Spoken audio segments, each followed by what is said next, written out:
Hello বন্ধুরা, আজকে আমরা মালায়ালাম ভাষায় মুক্তি পাওয়া একটি অসাধারণ ক্রাইম থ্রিলার সিনেমা এক্সপ্লেন করব। অসাধারণ একটি কাহিনী নিয়ে নির্মিত হয়েছে এই সিনেমাটি। এমনকি এই সিনেমাটি দেখতে দেখতে কখন যে আপনার অজান্তে আপনার চোখ থেকে পানি পড়ে যাবে সেটা আপনি বুঝতেই পারবেন না। বলছিলাম মালায়ালাম ইন্ডাস্ট্রিতে মুক্তি পাওয়া একটি অসাধারণ সিনেমা সেলুটের কথা। এক কথায় বলতে গেলে সিনেমার শুরু থেকে শেষ পর্যন্ত পুরো সিনেমাটাই টুইস্টে ভরা। মুভির শুরুতেই দেখা যায় একটি ছেলে থানায় গিয়ে ওই থানার এসআইকে খোঁজ করছে, আর এই ছেলেটাই হচ্ছে আমাদের সিনেমার প্রধান ক্যারেক্টার অরবিন্দ। অরবিন্দ বলে, আমি এখানকার এসআই ছিলাম, তবে আমি দীর্ঘদিন ছুটিতে আছি। এখন আমার সময়কার কিছু ডকুমেন্টস আমার দরকার। মার্টিন শিবা হত্যা মামলা ক্রাইম 252/17। ওই সময়কার একটা লোক নাম চন্দন পিল্লাই, সে বেপরোয়া গাড়ি চালানোর জন্য পুলিশ তাকে ফাইন করে, আর সেই লোকটা সম্পর্কেই আমার পুরো ডিটেল জানতে চাই। তখন অন্য অফিসাররা তাকে বলে যে স্যার আপনি এখানে বসুন, আমরা আপনার ফাইল খোঁজ করে দিচ্ছি। তখন তারা একজন আরেকজনকে বলছে যে হয়তো এখানে কোনো গড়বড় আছে, আর এ কারণেই সে এতদিন ধরে হয়তো ছুটিতে আছে। তাই এভাবে সরাসরি কাউকে না জিজ্ঞেস করেই তাকে এই ফাইলটা আমাদের দিয়ে দেওয়া উচিত হবে না। এরপর তারা গিয়ে অরবিন্দকে বলে যে স্যার এটা অনেক পুরনো ফাইল, তো তাই একটু খুঁজতে দেরি হবে, বরঞ্চ আপনি এখানে বসুন, আমি আপনার জন্য চায়ের অর্ডার দিচ্ছি। অরবিন্দ বলে তার কোনো প্রয়োজন নেই, আমি নিজে গিয়েই রামুর দোকান থেকে চা খেয়ে আসব। অফিসার বলে স্যার রামু অনেক আগেই মারা গেছে, তবে সেই দোকানে রামুর ছেলে আছে। অরবিন্দ গিয়ে সেই দোকানে চা খায় এবং রামুর ছেলে তার থেকে টাকা নিতে চায় না, কিন্তু অরবিন্দ জোর করে তাকে টাকা দিয়ে দেয়। এরপর অরবিন্দ আবার থানায় ফিরে আসে। অফিসাররা তাকে বলে যে স্যার আমরা ফাইলটা অনেক খুঁজেছি, কিন্তু কেন যেন আমার মনে হচ্ছে ফাইলটা হয়তো এসপি অফিসে নিয়ে যাওয়া হয়েছে, কেননা এত পুরানো ফাইল এখানে রাখা হয় না। অরবিন্দ বলে আমি চাইলে আপনাদের সাহায্য করতে পারি, কেননা এখানে সব ফাইল আমার মুখস্থই আছে। আর তখনই ওই থানার এসআই মহেশ সেখানে চলে আসে এবং অরবিন্দকে দেখে সে তাকে সেলুট করতে থাকে। অরবিন্দ বলে ছুটিতে থাকা কোনো এসআইকে সেলুট করাটা কি কোনো আইনে আছে নাকি? মহেশ বলে এটা আইনের সেলুট নয় স্যার। এরপর তারা দুজন একটি বাইকের কাছে যায় এবং অরবিন্দ সেই বাইকটি স্টার্ট করে, আর তখনই আমাদের সিনেমার কাহিনী ফ্ল্যাশব্যাকে নিয়ে যাওয়া হয়। অরবিন্দ আর একটি পুলিশ অফিসার ওই বাইকটি নিয়ে জঙ্গলে যায় এবং একটি স্ক্রু ড্রাইভারের উপর রক্ত লাগিয়ে ঝোপের ভিতর লুকিয়ে রাখে। তখন হঠাৎই সেখানে একজন অটো ড্রাইভার চলে আসে এবং সে তাকে বলে যে স্যার একটি শোল মাছ পেয়েছি, মাছটি কি আমি আপনার বাড়িতে পাঠিয়ে দিব? তখন অরবিন্দ বলে তার কোনো প্রয়োজন নেই, তুমি এখন আমার রাস্তা থেকে সরে যাও। অন্যদিকে দেখা যায় কিছু পুলিশ অফিসার একটি লোককে ফোর্স করছে, কেননা মুরলি নামক একটি ব্যক্তির বিরুদ্ধে তাকে মিথ্যে সাক্ষী দিতে হবে, কিন্তু লোকটি কিছুতেই রাজি হয় না। সে বলে স্যার মুরলি খুবই ভালো মানুষ, আর কিছুদিন পরেই তার বোনের বিয়ে, তাই এটা করা ঠিক হবে না। তখন পুলিশ অফিসারগুলো তাকে অনেক ভয় দেখায়, এমনকি পরবর্তীতে রাজি না হয়ে তার কোনো উপায়ই নেই। পুলিশগুলো তাকে শিখিয়ে দেয় যে তাকে কি বলতে হবে। এরপর একজন পুলিশ অফিসার গিয়ে একটি জঙ্গলের পাশে একটি কাপড়ে কেরোসিন লাগিয়ে সেটা জ্বালিয়ে দেয়। তবে এসব কেন করা হচ্ছে সেটা আমরা একটু পরেই বুঝতে পারবো। পরদিন দেখা যায় যে একটি রাজনৈতিক মিটিং হচ্ছে এবং সেখানে মার্টিন নামক এক ব্যক্তির হত্যা মামলার বিষয়ে উঠে আসে। এমনকি বিরোধী পার্টির লোকজন গিয়ে এক পুলিশ অফিসারকে অনেক অপমান করে, তার কলার ধরে অনেক টানা হেঁচড়া করে। অরবিন্দ থানায় সেই বিষয়টা জানতে পারে, আর তখনই তার মাথায় রক্ত উঠে যায়, কেননা যেই অফিসারকে বিরোধী পার্টির লোকজন অপমান করছিল সেই লোকটি হলো অরবিন্দর বড় ভাই। এরপর সে গিয়ে ওই বিরোধী পার্টির লোকজনকে প্রচুর মারধর করে। ওই দিন অজয় মানে অরবিন্দর বড় ভাইয়ের মেয়ের জন্মদিন ছিল। তারা সবাই মিলে জন্মদিনের উৎসব পালন করতেছিল, আর তখনই সেখানে কিছু পুলিশ অফিসার আসে। অরবিন্দ আর অজয় তাদের সাথে বাড়ির ভিতরে চলে যায় কথা বলার জন্য। মূলত মার্টিন হত্যা মামলার আসামিকে ধরার জন্য উপর থেকে তাদেরকে অনেক চাপ দেওয়া হচ্ছে। এরপর তারা মুরলি নামক একটি অটো ড্রাইভারকে তাদের স্বার্থ হাসিলের জন্য ব্যবহার করে। একজন অফিসার অজয়কে সেই বানানো গল্পটা শোনায়। সে বলে গত 13ই এপ্রিল রাত বাজে তখন প্রায় 11:30। অটো চালানো শেষ করে মুরলি একটি মদের দোকানে যায় এবং সেখানে গিয়ে সে অতিরিক্ত মদ্যপান করে। তখন দোকানদার রামু তাকে বলে যে এই অবস্থায় তুমি গাড়ি চালিও না, বরঞ্চ আমি তোমাকে তোমার বাসায় দিয়ে আসব। তখন মুরলি বলে যে আমি আমার বাড়িতে যাব না। রামু তাকে জিজ্ঞেস করে তাহলে এত রাতে তুমি কোথায় যাবে? মুরলি বলে আমার বোনের জন্য আমি একটি ভালো পাত্র খুঁজে বের করেছিলাম, আর তার বিয়ের জন্য একটি লোকের কাছে আমি 75,000 টাকা ধার চেয়েছিলাম, যাতে করে আমার বোনের বিয়েটা আমি ঠিকঠাক মতো দিতে পারি। সে আমাকে প্রতিশ্রুতি দিয়েছে যে সে আমাকে টাকাটা দিবে, কিন্তু এখন সে আমাকে টাকাটা দিতে না স্বীকার করে। সে হলো আমাদের মার্টিন স্যার। আমি এখন তার কাছে যাব। সে যদি আমাকে টাকাটা না দেয় তাহলে তার সাথে একটি বড় হট্টগোল হয়ে যাবে আমার, আর এর জন্য যদি আমার বোনের বিয়েটা আটকে যায় তাহলে কিছুতেই আমি তাকে শান্তিতে থাকতে দিব না। এই বলে মুরলি তার গাড়িতে ওঠে, কিন্তু রামু বলে তুই এখন নিজের কন্ট্রোলে নেই, তোরা এখন সেখানে যাওয়াটা ঠিক হবে না। মুরলি সরাসরি মার্টিনের ঘরে যায়। এক পর্যায়ে সব বিষয় নিয়ে তাদের মধ্যে অনেক কথা কাটাকাটি হয়। মুরলি বলে কাল আমার বোনের বিয়ে, আপনি বলেছিলেন যে আমাকে টাকা দিবেন। মার্টিন বলে তোমার সাথে এমন কোনো কথাই ছিল না, আমি শুধু এটা বলেছিলাম যে সময় হলে আমি দেখব যে কি করা যায়। মুরলি নিজের কন্ট্রোল হারিয়ে মাটির গলা চিপে ধরে আর দেয়ালের সাথে তার মাথাটা বারবার আঘাত করতে থাকে। তখন মার্টিনের স্ত্রী চিৎকার করতে থাকলে মুরলি তার কাছে গিয়ে একটি স্প্রে তার মুখে করে তাকে অজ্ঞান করে ফেলে। মার্টিনের স্ত্রীও সেখানে মাটিতে লুটিয়ে পড়ে। এরপর মুরলির কাছে থাকা স্ক্রুড্রাইভার দিয়ে মার্টিনকে আঘাত করে, এমনকি মার্টিনের স্ত্রীকেও। তাদের দুজনকে মেরে ঘরে তালা লাগিয়ে বাড়ির পিছনে একটি গর্ত করে সেখানে পুঁতে রাখে। এরপর সেখানে একটি মরা বিড়াল ফেলে রাখে, যাতে করে কেউ লাশের পচা গন্ধ বুঝতেই না। এরপর মার্টিনের ফোনটাও সেখান থেকে পাওয়া যায়নি। তারা বলে যে মুরলি সেই ফোনটাকে পুড়িয়ে ফেলেছে। পুরো গল্পটি শোনার পর অরবিন্দ বলে তাহলে সেই ছেলেটার কি হবে যাকে মার্টিন কলেজ থেকে বের করে দিয়েছিল? তাকে তো কালকেই আমি থানায় আসতে বলেছিলাম জিজ্ঞাসাবাদ করার জন্য। তখন ওই অফিসার বলে আমি যে এত ভালো একটা মোটিভ জোগাড় করেছি, এত স্ট্রং একটা মোটিভ, তার কোনো দামই নেই। তখন অন্য একটি অফিসার বলে মার্টিন মুরলির কাছে যেই টাকাটা চেয়েছিল সেই টাকাটা বরপক্ষ তার কাছে যৌতুক হিসাবে চেয়েছিল। তাই এখানে এই বিষয়টা খুবই স্পষ্ট যে মুরলির টাকা অবশ্যই দরকার ছিল। আর তাছাড়া মার্টিন এবং তার স্ত্রী সবসময় মুরলির গাড়িতেই ঘুরে বেড়াতো। এমনকি লাশের ক্ষতটা খুবই লম্বা ছিল, মনে হচ্ছিল যে কোনো বড় হাতিয়ার দিয়ে তাদেরকে মেরে ফেলা হয়েছে, যেমন স্ক্রুড্রাইভার, যেটা একজন অটো ড্রাইভারের কাছে থাকাটা কোনো অস্বাভাবিক বিষয় নয়। তখন অরবিন্দ বলে তাই বলে কি আমরা নিজেরা বয়ান তৈরি করে অন্যকে ফাঁসাবো? এরপর দেখা যায় জন্মদিনের পার্টি শেষ করে যে যার মতো যার যার বাসায় চলে যায়। এরপর অরবিন্দকে তার ভাই অজয় তার রুমে ডেকে পাঠায়। অজয় অরবিন্দকে বলে যে তারা তিনজন কোনো সাধারণ অফিসার নয়। তারা যেহেতু বলেছে তার মানে মুরলি 100%ই খুনটা করেছে। শুধু তারাই নয়, এখন এই বিষয়টা আমিও 100% নিশ্চিত হয়ে গিয়েছি। আর শুধু শুধু একজন নির্দোষকে ফাঁসানোর লোক তো আমরা নয়। অরবিন্দ বলে আমি ল পড়তে চেয়েছিলাম, কিন্তু আমি তোমার হাত ধরে এই পুলিশে এসেছি। এখন তুমি হচ্ছ এই পুলিশ লাইনে আমার একমাত্র আইডল। আর তখনই আমি প্রতিশ্রুতি নিয়েছিলাম যে আমি জীবনে একজন সৎ সাহসী পুলিশ অফিসার হব। তখন অজয় বলে যে আমি যখন কোবালামে এসআই ছিলাম তখন এক ব্যক্তি একটি শিশুকে হত্যা করে এবং হত্যা করার পরে সেই হত্যার ওপেনটা সে নদীতে ফেলে দেয়।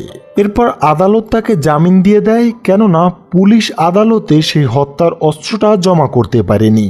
এরপর এসআই থেকে আমার ট্রান্সফার হয়ে সরাসরি আমি ট্রাফিক পুলিশ হয়ে যাই। ওই দিন থেকেই আমি প্রমিস করেছি যে অন্তত কোনো অপরাধীর মাস্টার প্ল্যানের জন্য আমাদের কেরিয়ারে যেন কোনো প্রভাব না পড়ে। এখন বিষয় হচ্ছে যে এই সময় এখানকার ক্ষমতাশীল পার্টি যদি কোনোভাবে হেরে যায় তাহলে আমরা কোনো পুলিশ অফিসারই এখানে থাকতে পারবো না। আমাদের পাওয়ার শুধুমাত্র আমাদের ইউনিফর্মে, তাছাড়া কেউ আমাদের বাঁচাতেও আসবে না। তবে মুরলির বিরুদ্ধে সকল প্রমাণ কিন্তু অন্যদের থেকে বেশি জোরদার। আর তুমি কিনা তার ফালতু ইমোশনে ফেসে গেলে।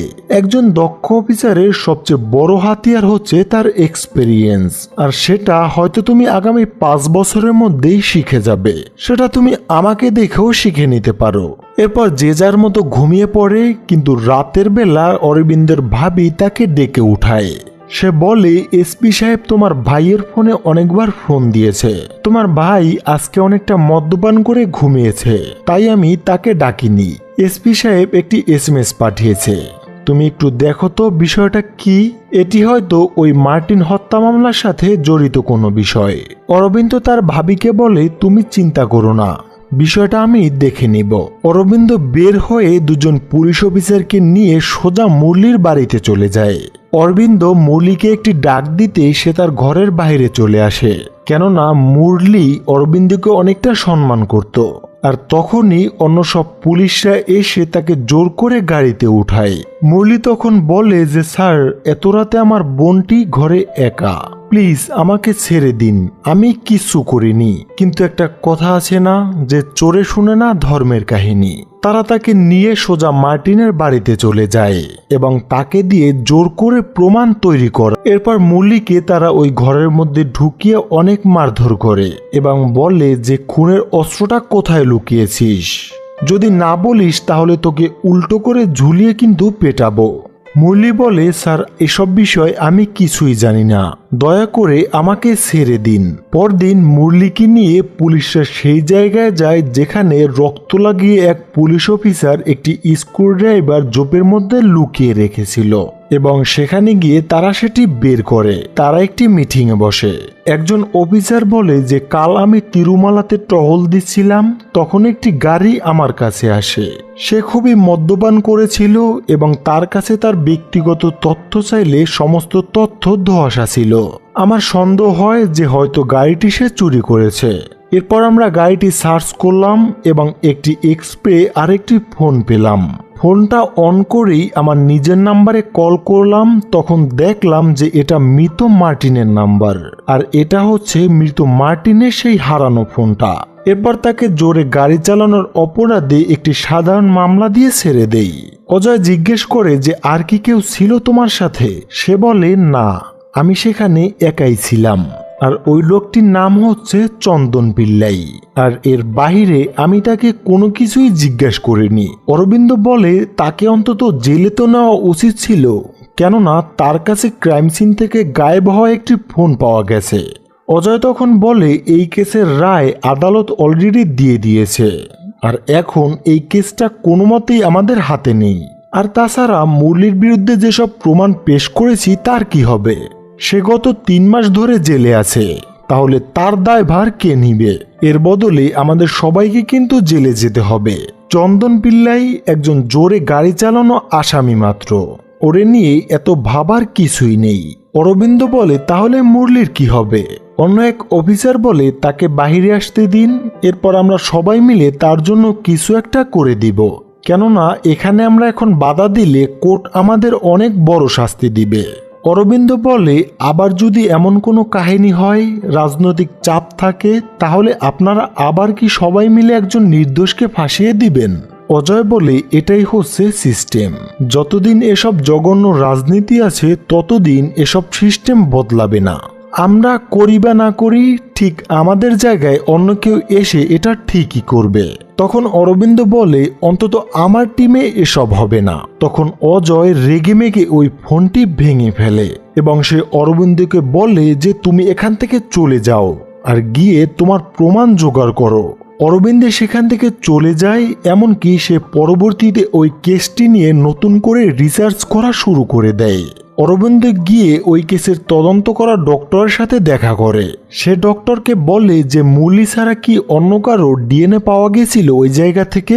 ডক্টর বলে, মুরলির কথা পাক্কা হয়ে যাওয়ার পর থেকে এটা নিয়ে আর কোনো রিসার্চই করিনি, আর তাছাড়া মুরলির রক্তের স্যাম্পল তো ক্রাইম সিন থেকেও পাওয়া গেছে। অরবিন্দ ডিএসপির সাথে দেখা করে এসব বিষয় তাকে বলে, কিন্তু ডিএসপিও তাকে চুপ থাকতে বলে। ডিএসপি বলে, বিষয়টা আমি দেখতেছি, কারণ এর সাথে তোমার ভাইও কিন্তু জড়িত আছে। তখন অজয় সেখানে চলে আসে এবং অরবিন্দকে সেখান থেকে চলে যেতে বলে। এরপর অরবিন্দকে আবার ফোন দিয়ে ডেকে পাঠায় এবং তার ডিউটির পরিবর্তে তাকে ডিএসপির পরিবারের সিকিউরিটি হিসাবে পাঠিয়ে দেয়। এমনকি এই কেসটা থেকে তাকে দূরে রাখার জন্য সবসময় তাকে সামান্য কিছু কাজের জন্য পাঠিয়ে দেয়। আর এই মানসিক অত্যাচারের ফলে অরবিন্দ 5 বছরের জন্য পুলিশ থেকে ছুটি নিয়ে নেয় এবং সে গিয়ে হায়দ্রাবাদের একটি ল কলেজে ভর্তি হয়। সেখানে তার সাথে দীপা নামের একটি মেয়ের সাথে প্রেম হয়। অরবিন্দ আর দীপা তারা দুজন একই রুমে থাকতো। একদিন হঠাৎ করে তার ভাইয়ের মেয়ে মালু তাকে ফোন দেয়, কিন্তু সে ফোন ধরতে চায় না। তবে দীপা তাকে ফোন ধরতে বাধ্য করে। মালু তখন তাকে বলে যে চাচ্চু, আমার বিয়ে ঠিক হয়ে গেছে আর এখন তোমাকে এখানে আসতেই হবে। এরপর অজয়ের কাছে ফোন দেয় এবং অজয় বলে একটু আগেই আসতে হবে, কেননা অনেক কাজ আছে যেসব আমি একা সামলাতে পারবো না। অরবিন্দ দীপাকে নিয়ে তার বাড়িতে আসে, কিন্তু তখন সবাই দীপাকে দেখে অবাক হয়ে যায়। এরপর সবাই ঘুমাতে চলে যায়। রাতের বেলা অরবিন্দ দীপার বিষয়ে কথা বলার জন্য অজয়ের কাছে যায়। অরবিন্দ বলে যে দীপার বাবা বিমান বাহিনীতে চাকরি করে। অজয় বলে তাকে বলে দাও যে আমরা খুব শীঘ্রই তার সাথে অফিসিয়ালি দেখা করব। এরপর অরবিন্দ সেখান থেকে উঠে আসতেই যাবে, তখন অজয় তাকে বলে যে তুমি কেন ছুটি নিয়েছো সেটা আজ পর্যন্ত কেউ জানে না, কিন্তু আমি সবাইকে বলেছি যে চাকরিতে প্রেসার বেড়ে যাওয়াতে সে ছুটি নিয়েছে। পরদিন তারা সবাই মিলে বিয়ের শপিং করতে যায়। দীপা এমনকি অরবিন্দও তাদের সাথে যায়। আর এখান থেকেই আবার পুনরায় ঝামেলাটা শুরু হয়ে যায়। অরবিন্দ সেখানে মুরলির বোনকে দেখতে পায় এবং সে তার পিছু করতে থাকে, কিন্তু তখন সে তাকে বলে যে প্লিজ স্যার, দয়া করে আমার আর সর্বনাশ করবেন না। আমি যে মুরলির বোন এটা জানতে পারলে তারা সবাই আমাকে চাকরি থেকে বের করে দিবে। আমার ভাইয়ের যাবজ্জীবন জেল হয়েছে, তাকে বাঁচানোর জন্য আমি আমার ঘরবাড়ি সব বিক্রি করে দিয়েছি। আর এটা শোনার পর অরবিন্দর মাথা ঘুরতে থাকে। তখন অরবিন্দ সোজা গিয়ে মুরলির সাথে দেখা করে। মুরলি অরবিন্দকে বলে যে আমাকে ফাঁসানোর জন্য কি মেডেল পেয়েছেন স্যার? আমার জীবনটা তো নষ্ট করলেনই, সাথে আমার বোনের জীবনটাও একেবারে নষ্ট করে দিলেন। এই বলে মুরলি সেখান থেকে চলে যায়। আর তখনই অজয়ের কাছে দুজন অফিসার আসে এবং তাকে পার্সোনালি সেখানে ডেকে নেয়। তারা বলে যে আপনার ভাই জেলে গিয়ে মুরলির সাথে দেখা করেছে, তারা দুজন অনেক সময় কথাও বলেছে। আর এটা শুনলাম অরবিন্দ নাকি জজের সাথে কথা বলে কেসটা রিওপেন করাবে। এরপর অজয় অরবিন্দর নাম্বারে ফোন দেয়, কিন্তু অরবিন্দর নাম্বার সে বন্ধ পায়। অজয় দুজন লোক ঠিক করে সবসময় অরবিন্দর উপর নজর রাখার জন্য এবং তাদেরকে বলে যে এই বিষয়টা কিন্তু খুবই গোপনীয়। ওই লোক দুজন অরবিন্দর উপর নজরদারি করতে থাকে। তখন অরবিন্দ ভুরভুরি পুলিশ স্টেশনে এসে পৌঁছায়। আর এরপরই সিনেমাটা আবারও বর্তমানে নিয়ে আসে। মহেশ, অরবিন্দ আর দুই পুলিশ অফিসার মিলে সেই ফাইলটি খুঁজতেছিল। শেষমেশ মহেশ সেই ফাইলটি খুঁজে পায়। অরবিন্দ ফাইলটি দেখতে থাকে এবং বলে সেই চন্দন পিল্লের অ্যাড্রেসটা তাড়াতাড়ি খুঁজে বের করো। মহেশ তখন অরবিন্দকে বলে যে স্যার, ঠিক আজকে আপনি আমাকে যা যা বলছেন ওই দিন যদি এসব কথা আমাকে বলতেন তাহলে হয়তো সবকিছু ঠিকঠাকই থাকতো। অন্যদিকে একজন অফিসার চন্দন পিল্লের সেই কাগজটি খুঁজে পায়।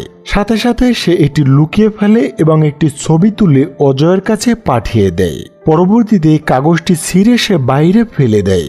আর তখনই মহেশের কাছে একটি ফোন আসে এবং তাকে বলে যে ওই কেসের ফাইলটি নিয়ে তাদের সাথে দেখা করতে। আর সেখানে অজয়ও উপস্থিত ছিল। এরপর মহেশ সেই ফাইলটি নিয়ে সেখান থেকে বেরিয়ে পড়ে, অরবিন্দকে সেখানেই রেখে।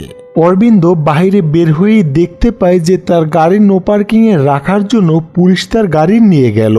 আর এর কারণে সে জজের সাথে দেখা করতেও যেতে পারে না।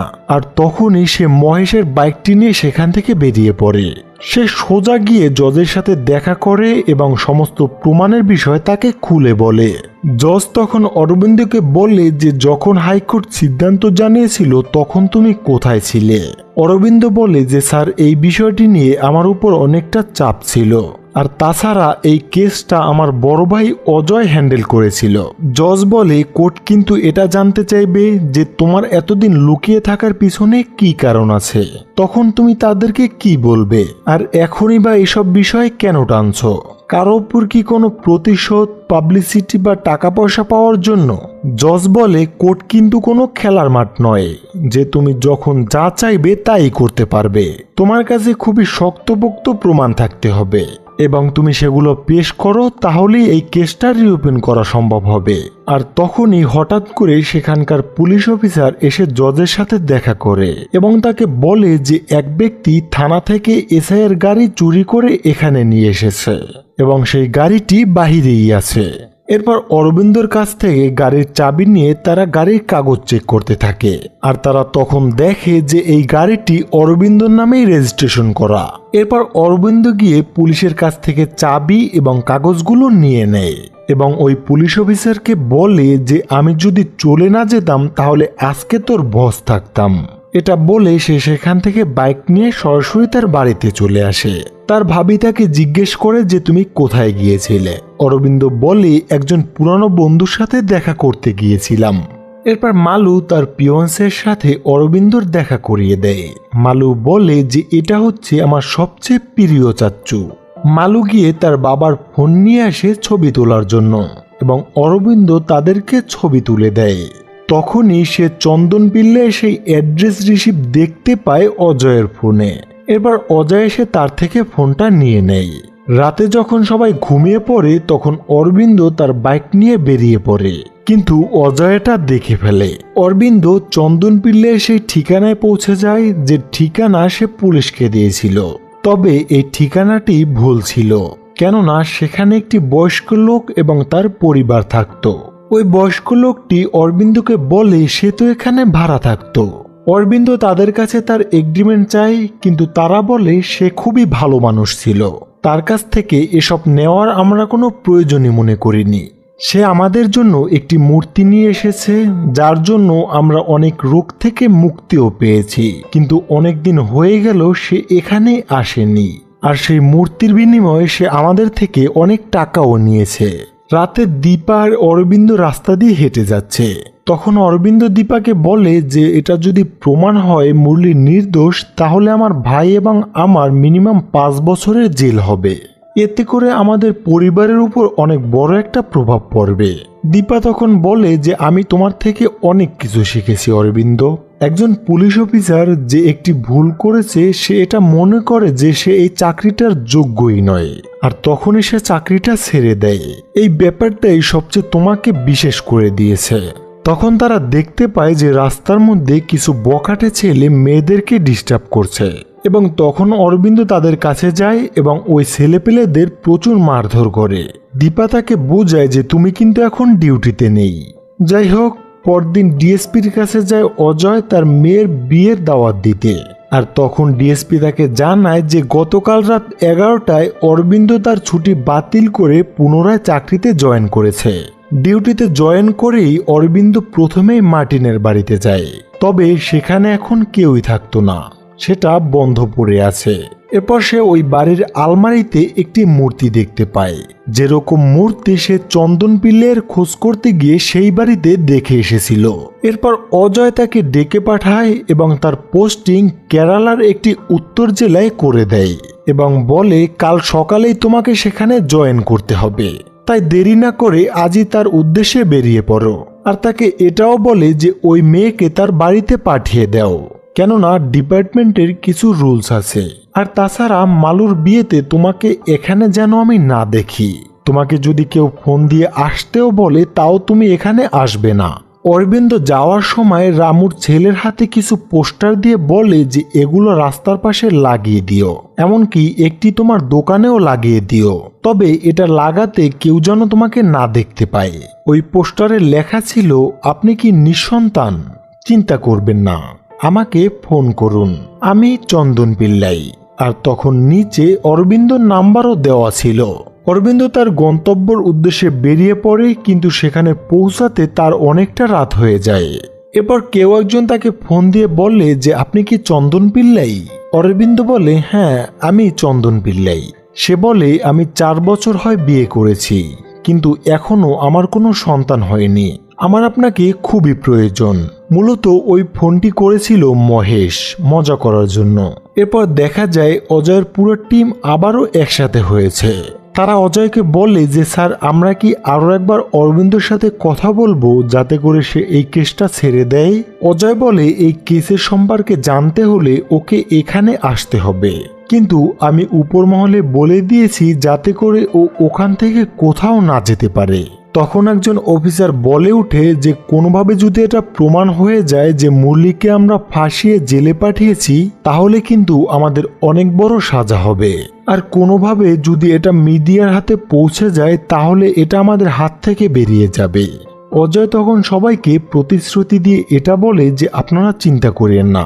এরপর দেখা যায় অরবিন্দ দিয়াকে হায়দ্রাবাদ পাঠিয়ে দিয়েছে। এরপর অরবিন্দের সাথে দেখা করার জন্য সেই থানায় একজন মহিলা এসেছে। সে বলে আমি অনলাইনে একটা ছেলেকে খুবই ভালোবাসতাম, সে আমাদের জন্য নতুন বাড়ি করবে বলে আমার থেকে 50,000 টাকা চায়। আমি তাকে টাকাটা দেই, কিন্তু সে পরের 1 সপ্তাহের মধ্যে টাকাটা আমাকে ফিরিয়ে দেয়। তারপরে আমার কাছে আবার 1 লাখ টাকা চায় এবং আমি তাকে সেটাও দেই, কিন্তু এরপর থেকেই তার কোনো খোঁজ খবরই নেই। আর তখনই অরবিন্দর কাছে মুজিব নামের একটি ব্যক্তির ফোন আসে, যাকে চন্দন পিল্লাই ঠকিয়েছিল। সে তাকে চন্দন পিল্লাই ভেবে অনেকটা গালাগালি করে। অরবিন্দ গিয়ে সেই মুজিবের সাথে দেখা করে। সে তাকে বলে চন্দন আমার থেকে 1 লাখ টাকা নিয়েছে এবং তার বিনিময়ে সে আমাকে কিছু নকল সোনা ধরিয়ে দেয়। সে বলেছিল যে এই সোনাটা যদি আমি ঘরের মধ্যে রাখি তাহলে আমার ঘরে অনেক উন্নতি হবে। এমনকি ওই টাকাটা আমি সুদের উপর মানুষ থেকে নিয়েছিলাম, আর তাকে আমি আমার উপরতলায় থাকতে দিয়েছিলাম, আর তার আচার ব্যবহার খুবই ভালো ছিল। এরপর অরবিন্দ সেই রুমে যায় যেখানে চন্দন পিল্লাই থাকতো। এরপর অরবিন্দ মুজিবের কাছে জিজ্ঞেস করে আপনার কাছে কি চন্দন পিল্লাইয়ের কোনো পরিচয়পত্র আছে? মুজিব বলে সে আমাকে একটি ডকুমেন্টস দিয়েছিল, কিন্তু সেই ঠিকানায় গিয়ে দেখি সেখানে সে নাকি ভাড়া থাকতো।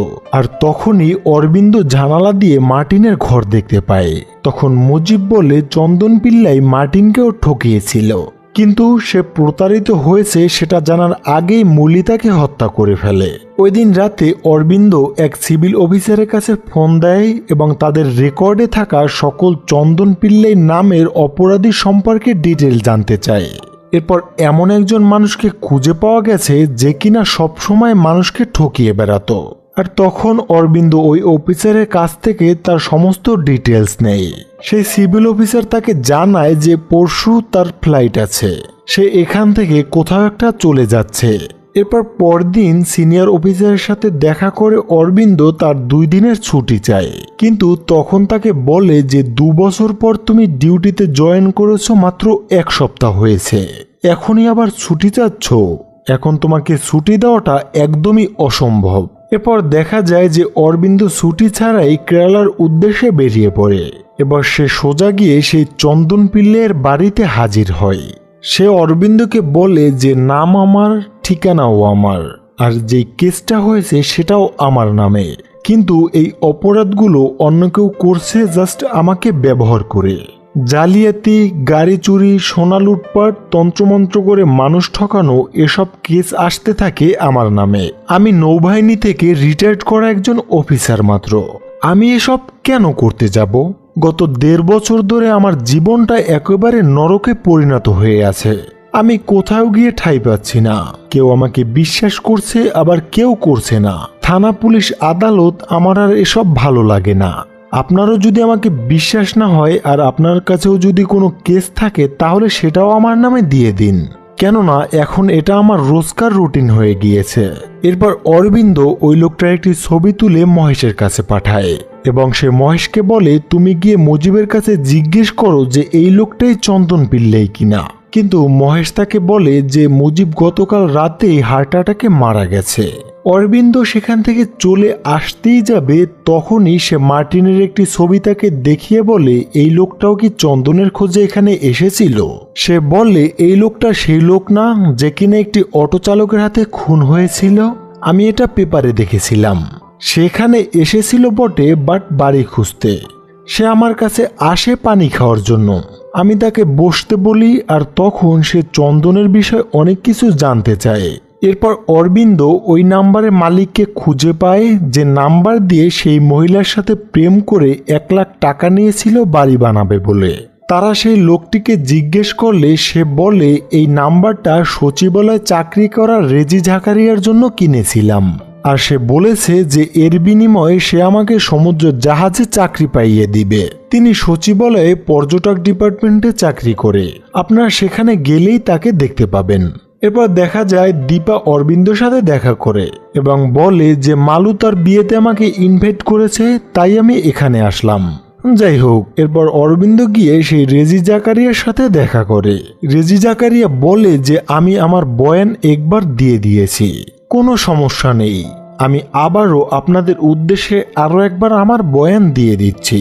সে বলে যে আমি জানতে পারি কিছুদিন যাবৎ কোনো এক লোক আমার নাম ব্যবহার করে মানুষ ঠকাচ্ছে। গত 1 সপ্তাহে 2 জন লোক আমার খোঁজে এখানে আসে আর তাদের থেকেই আমি এই বিষয়টা জানতে পারি। এরপর একজনের কাছ থেকে আমি ওই প্রতারকের নাম্বার নিয়ে তাকে ফোন দিয়ে বলি যে আমার একটি চাকরি লাগবে। তখন সে আমাকে 2 লাখ টাকা নিয়ে একটি দ্বীপে দেখা করতে বলে। আর এটি যেহেতু একটি অবৈধ পদ্ধতি, তাই সে পুলিশকে জানাতে বা অন্য কাউকে জানাতে এটা নিষেধ করে। এরপর অরবিন্দ তার টিমকে সাথে নিয়ে রেজি জাকারিয়াকে নিয়ে সেই দ্বীপে যায়। রেজি জাকারিয়া বলে যে কাউকে না বলেই আমি এখানে আসি। এমনকি নিজের সুরক্ষার জন্য নিজের কাছেও একটি ছুরিও রেখেছিলাম। আমি শুধু এটা জানতে চেয়েছিলাম যে সে কে, কেনই বা আমার নাম ব্যবহার করে এসব করছে। প্রায় আধা ঘন্টা অপেক্ষা করার পরে সে আমার সামনে আসে। সে এটা বুঝতে পেরে গেছিল যে এখানে আমি কেন এসেছি। সে কে এটা জিজ্ঞেস করতেই সে আমার মুখের উপর একটি স্প্রে করে আমাকে অজ্ঞান করে দেয়। আমি মাটিতে লুটিয়ে পড়ি আর তখনই আমার মাথায় লোহার রড জাতীয় কিছু একটা দিয়ে আঘাত করে। আমি তখন পুরোপুরি নিজের উপর কন্ট্রোল হারিয়ে ফেলি। যখন আমার জ্ঞান ফিরে আসে তখন আমি দেখতে পাই যে আমার অর্ধেক শরীর মাটির ভিতরে ঢুকে আছে। কয়েকজন মহিলা এখানে কাজ করে আর তারা এসেই আমাকে সাহায্য করে। আর ঠিক যে কারণেই আমি এখান থেকে বেঁচে ফিরেছি। সে বলে যে ওই লোকটা খুবই চতুর, কেননা লাশের গন্ধ যাতে কেউ বুঝতে না পারে সেজন্য সে এখানে একটি কুকুর মেরে ফেলে রেখে যায়। অরবিন্দ তার কাছে জিজ্ঞেস করে যে সে দেখতে কেমন ছিল। সে বলে যে অনেক লম্বা, গঠনশীল বডি, এমনকি তার হাতে একটি ছুরি কাটার দাগও আছে। ঠিক মুজিব যেমনটা গঠন দিয়েছিল চন্দন পিল্লের বিষয়ে তার সাথে হুবহু মিলে যায়। এরপর তারা সেখানে পাশেই ওই বাড়িটি দেখতে পায়, যে বাড়িটির ছবি ওই মহিলাটিকে দিয়েছিল, সেই মহিলাটিকে যার থেকে 1 লাখ টাকা নিয়েছিল। এরপর অরবিন্দ ওই পজিশনটা খুঁজতে থাকে, যেই পজিশন থেকে ছবিটা তুলে মহিলাকে দিয়েছিল, এবং সে ওই পজিশনটা খুঁজে পেয়েও যায় এবং ঠিক তার পিছেই একটি ঘর দেখতে পায়। সে তার টিমকে নিয়ে সেই ঘরের ভিতর ঢুকে যায়। সেখানে গিয়ে সে অনেকগুলো আইডি কার্ড এবং অনেক নকল পাসপোর্ট ভিসা দেখতে পায়। আর তখনই কেউ একজন তাদের উপর আক্রমণ করে, আর সেই লোকটি ছিল ওই বাড়ির কেয়ারটেকার। অরবিন্দ তাকে জিজ্ঞেস করে যে এখানে কে থাকে। সে বলে বিনয় মোহন স্যার এই বাড়িটি ভাড়া নিয়েছে। অরবিন্দ বলে সে এখন কোথায়। ওই লোকটি বলে সে তার বাড়িতে গিয়েছে। সে বলেছিল হয় রবিবার নয় মঙ্গলবার আসবে। রবিবার তো সে আসেনি, হয়তো আগামীকাল সে এখানে আসবে। অরবিন্দ তাকে জিজ্ঞেস করে তাহলে এই বাড়ির আসল মালিকটিকে। সে বলে তারা সবাই এই বাড়িটি এখানে রেখেই বিদেশ থাকতো। তারা আমাকে বাড়িটি ভাড়া দিতে বলে, আর তাছাড়া মোহন স্যার বাড়ি ভাড়াটা পুরো ক্যাশেই দিয়েছে। অরবিন্দ তাকে কিছু আইডি কার্ড দেখিয়ে জিজ্ঞেস করে যে এর মধ্যে তার কার্ড কোনটা, কিন্তু সে বলে এর মধ্যে তার কার্ড একটাও নয়। তখন তার কাছে জিজ্ঞেস করে যে সে দেখতে কেমন ছিল। তখন ওই লোকটি এমন বিবরণ দেয় যার সাথে রেজি জাকারি এবং মুজিবের দেওয়া সমস্ত বয়ান একদম মিলে যায়। অরবিন্দ তার টিমকে নিয়ে ওই দিন রাতে সেখানেই থেকে যায়। কেননা কেয়ারটেকারের কথা অনুযায়ী সে কালই এখানে আসবে, আর যে করেই হোক তাকে আমাদেরকে ধরতেই হবে। তার বিরুদ্ধে সমস্ত প্রমাণ আমার জোগাড় করতেই হবে। সকাল হতেই একটি বাইক নিয়ে অরবিন্দ সেখানের একটি পুলিশ স্টেশনে গিয়ে এসআই এর খোঁজ করে, কিন্তু একজন অফিসার তাকে বলে যে এসআই শ্মশানে গিয়েছে একটি কেসের বিষয়ে তদন্ত করতে। এরপর অরবিন্দ সেই শ্মশানে পৌঁছে যায়। এসআই এর সাথে দেখা করার আগে একটি লাশের ব্যাপারে শুনতে পায়, যার পুরো ডিটেলস সেই লোকটির সাথে মিলে যায়, যাকে এতদিন ধরে অরবিন্দ খুঁজে আসছে। এরপর এসআই অরবিন্দর কাছে আসে। অরবিন্দ তখন এসআই এর কাছে জিজ্ঞেস করে যে এটা কে ছিল যে মারা গিয়েছে। এসআই বলে জানি না, গত 4 থেকে 5 দিন ধরে মর্গে লাশটা পড়েছিল, কেউই লাশটার খোঁজ করতে আসেনি। অরবিন্দ বলে তার কাছে কি তার কোনো ঠিকানা পেয়েছেন? এসআই বলে অ্যাক্সিডেন্টের ফলে তার পুরো ফেসটা একেবারে লন্ডভন্ড হয়ে যায় এবং তার কাছে থাকা তার ফোনটাও ভেঙে যায়। তখন অরবিন্দ তার পরিচয় দেয় এবং বলে যে আমি এই লোকটাকেই খুঁজছি যে মারা গেছে, সে আমার একটি কেসের সাথে জড়িত। এরপর অরবিন্দ সোজা অজয়ের কাছে চলে আসে এবং তাকে একটি কেস ফাইল দেয়। অজয় তাকে বলে যে অনেক নাম তো খুঁজে পেয়েছ, কিন্তু কোনো ব্যক্তিকে তো খুঁজে পাওয়া যায়নি। যতক্ষণ ওই ব্যক্তিকে খুঁজে না পাবে এসবের কোনো অর্থই হয় না, তুমি আরও হার্ডওয়ার্ক করতে থাকো। অরবিন্দ বলে ওই লোকটি ব্যাঙ্গালোরের একটি হোটেলে আছে আর কালকে আমি তাকে ধরতে সেখানে যাব।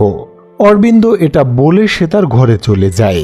এরপর অজয় তার টিমকে নিয়ে বেরিয়ে পড়ে ব্যাঙ্গালোরের উদ্দেশ্যে সেই লোকটিকে খোঁজার জন্য, কিন্তু অরবিন্দ সেটা দেখে ফেলে। এরপর সেখানকার পুলিশকে ফোন দিয়ে সে সবকিছু খুলে বলে। পরদিন সেখানকার পুলিশরা অজয় ও তার টিমকে আটক করে ফেলে এবং সোজা তাদেরকে কোর্টে নিয়ে যায়। ঠিক বেশ কিছু সময় পরে অরবিন্দ সেখানে আসে। অজয় তাকে বলে যে তুই জিতে গিয়েছিস, এখন নিজের সাহসিকতা দেখিয়ে মেডেল নিবি আর আমাদেরকে জেলে পাঠাবি। অরবিন্দ তখন বলে জেলে যেতে হলে আমি তুমি একসাথে যাব, কেননা আমিও ওই কেসে ইনভলভ ছিলাম। এর বেশ কিছুদিন পরে অরবিন্দ দীপার সাথে কথা বলতে বলতে গাড়ি নিয়ে কোথাও একটা যাচ্ছিল, আর মাঝপথেই সে গাড়ি থামিয়ে চা খায়। তখন সে তার ব্যাগের ভিতরে কিছু একটা খুঁজতে যায়, তখনই সে একটি বেপরোয়া চিঠি দেখতে পায়, যেটা বের করে সে পড়তে থাকে, যাতে লেখা ছিল আমি জানি আপনি আমার পিছনে পড়ে আছেন। আপনি যদি একজন স্মার্ট পুলিশ অফিসার হন তাহলে আমি একজন স্মার্ট চোর, তাই কোনোদিন কেউ আমাকে দেখেনি আর আমাকে দেখতেও পাবে না।